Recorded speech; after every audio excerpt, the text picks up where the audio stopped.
Terus ada yang bilang lagi, kalau ternyata semua agama mengajarkan yang sama, kenapa kita nggak ikutan agama yang lain gitu?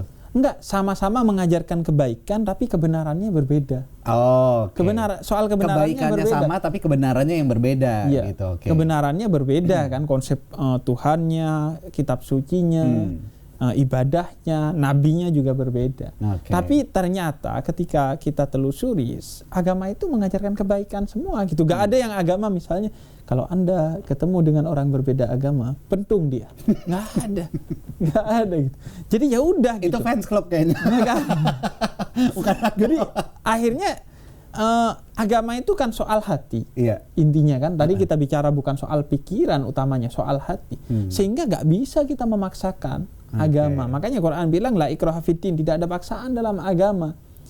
Jadi akhirnya ya udah, karena ini urusan hati, urusan tingkah lakunya semua baik gitu. Tapi urusan hati mana yang lebih klik? Saya merasa Islam lebih klik gitu.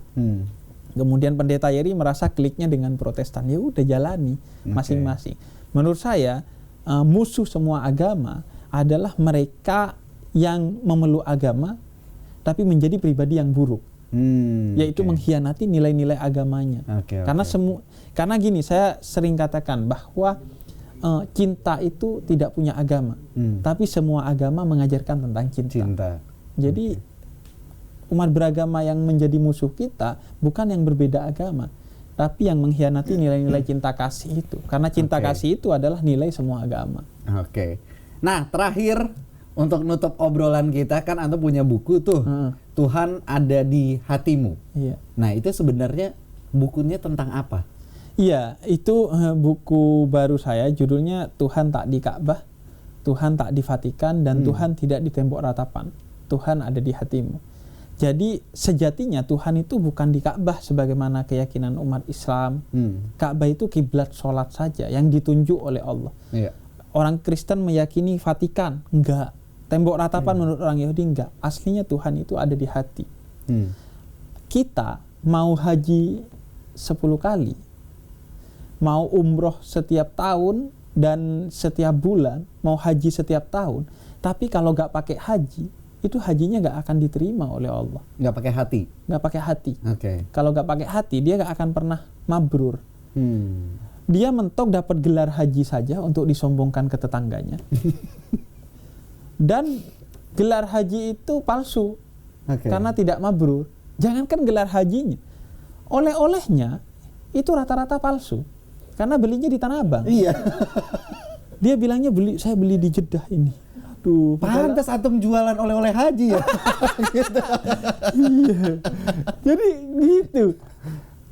Walaupun ke haji setiap tahun, umroh setiap bulan atau setiap apalah, setiap minggu tapi kalau nggak bawa hati, dia nggak akan pernah bertemu dengan Allah di Ka'bah gitu. Tapi ada satu tokoh di masa tabi'in, di masa 2 generasi setelah Nabi Muhammad, itu ada seorang tokoh yang dia gak pernah ke Ka'bah, gak pernah berangkat haji.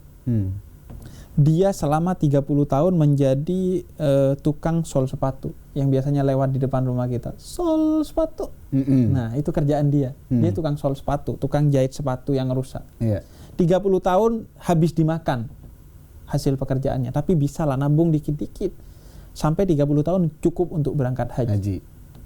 Dan ketika beberapa bulan dia mau berangkat haji, istrinya ngidam makanan yang wanginya masuk ke rumah dia. Mintain ke tetangga. Coba dia cari sumbernya mana, ternyata tetangga jauhnya dia.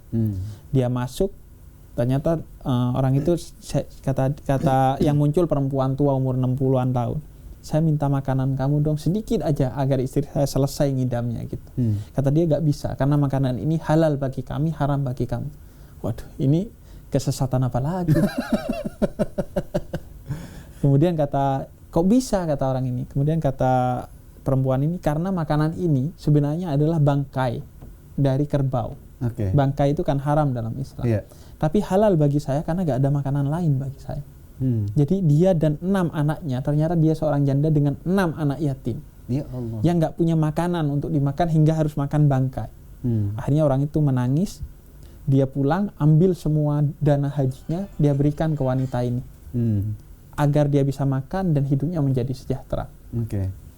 Dan Merinding ada denger. seorang jamaah haji tahun itu yang bernama Abdullah bin Al-Mubarak yang kemudian bermimpi ternyata orang ini haji di tahun itu dalam mimpinya dia. Masya Allah. Dia tertidur di Masjidil Haram, dia bermimpi bahwa orang ini berangkat haji tahun itu dan menjadi satu-satunya haji mabrur tahun itu, dan yang menjadikan semua jamaah haji mabrur di tahun itu karena keberkahannya orang ini. Masya Allah. Padahal dia gak pernah berangkat haji. Makanya kata saya, tawaf yang paling bisa kita lakukan sebelum kita tawaf mengelilingi Ka'bah adalah tawaf mengelilingi rumah janda, yatim, orang fakir dan orang miskin untuk kita membantu mereka secara ekonomi. Secara ekonomi. Janda secara ekonomi dibantu, bukan dengan pendekatan lainnya. Jadi akhirnya dia kayaknya itu udah bisa ngebaca arah Anda mau kemana nih. Iya. Karena saya menyimak Instagram Anda. Baiklah, teman-teman Insight, terima kasih banyak yang sudah menonton acara hari ini barengan sama Habib Hussein. Luar biasa ilmunya. Wah, top deh. Pokoknya intinya nih ya, sekali lagi, intinya adalah kita nggak boleh saling ngambil jobnya. Itu kuncinya. Semoga apapun yang disampaikan sama Habib Hussein Ja'far Al-Hadar ini bisa kita terima dengan baik. Kalau ada perbedaan, jangan ada baper sama sekali. Jauh di lubuk hati kita bisa tahu nilai-nilai dari kebaikan dan juga kebenaran. Kalau gitu Habib Hussein pamit, terus juga saya Sahil Mulahela pamit. Mohon maaf kalau ada salah-salah kata.